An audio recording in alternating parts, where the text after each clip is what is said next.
So just for the record, though, can you tell me about your 7th birthday party? Sure. Yeah, my 7th birthday party.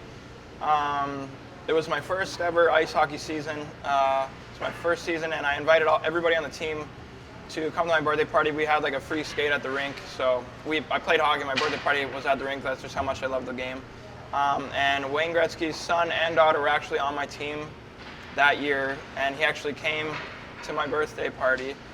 It was the rink where the Kings practiced, so it was kind of convenient for him. But yeah, he actually came to my party, brought me a bunch of gifts, skates, shoes, Gretzky sticks, video games. It was pretty incredible.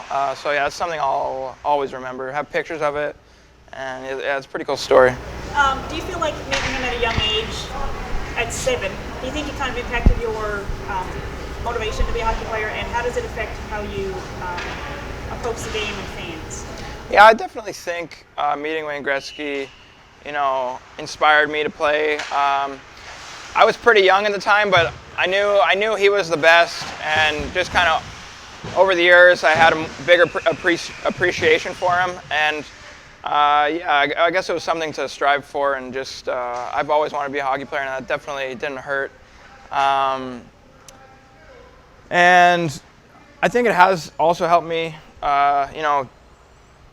helping out with fans and in the community. I guess I always, if I see a little kid or something want an autograph or something, or just want like a little high five or something, I usually, it takes a couple of seconds just to go out of your way and just give them a little pound or something. So my parents have also always told me, remember when you were a little guy, how much you looked up to players like that. So I try to do that as much as possible, and just kind of let them enjoy the game that much more. Tell me about growing up in California when Wayne Gretzky was, because in Canada it was a national day of mourning when he got traded.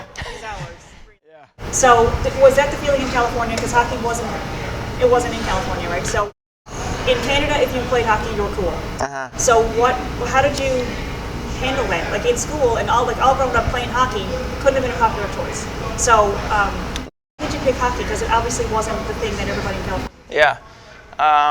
Growing up, I played soccer and baseball as like the two first sports I played, and then my parents signed me up for a roller hockey league, outdoor roller hockey league in California, because obviously you're right, that wasn't the first choice of a sport for a kid, but I ended up playing a roller hockey league. I loved it, and then I played 2 seasons of that, and then they moved me to ice hockey because I just loved it so much, and I never played another sport since then. I only played ice and roller hockey. And yeah, I just fell in love with it, and that's what I'd like to play.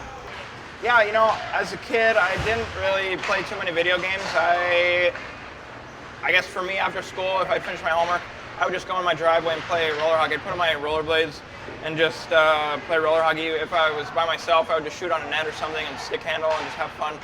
And then I did, a lot of my neighbors kind of got involved with hockey also. We'd either play street hockey or roller hockey, whatever at the time. So yeah, I usually did that, and didn't play hockey the whole time. Like sometimes, we'd play outside on our bikes because we were fortunate enough that the weather was usually nice every day. So never had any ice, but was fortunate enough to be outside basically every day. So. Tell me about when you first moved away from home. Okay. When's the last time you lived at home? Yeah. Going into my junior year of high school, I went to training camp in Everett, Washington for the Everett Silvertips. That was in the WHL, the Western Hockey League. And I told them I was going to come to camp. Talking to my parents beforehand, I was going to stay another year at home, play another year of minor hockey. But I ended up going to camp. I had a real good camp. I made the team. Wasn't really expecting to. I was only 16 at the time. I made the team. My dad was with me. And he just kind of said, "Hey, Shane, you did the work. You made the team. It's your decision. If you want to come home, stay another year at home, it's fine, or you can stay here." And they had like a brand new facility. It was gorgeous, like multi-million-dollar rink. And I just said, I want to stay. I want to play here. I thought it was going to be good for my career. And so yeah, I never really looked back. I went home for 3 days to pack up my stuff and kind of close out my classes so I can move my schooling to Washington. It's pretty hard on my mom. And my dad too, but my mom took it pretty hard just because it was kind of unexpected. And so I ended up just moving 3 days later, moved to Washington, and I played 5 years there, my junior hockey career. So I loved it there though. and I'm glad I made that decision.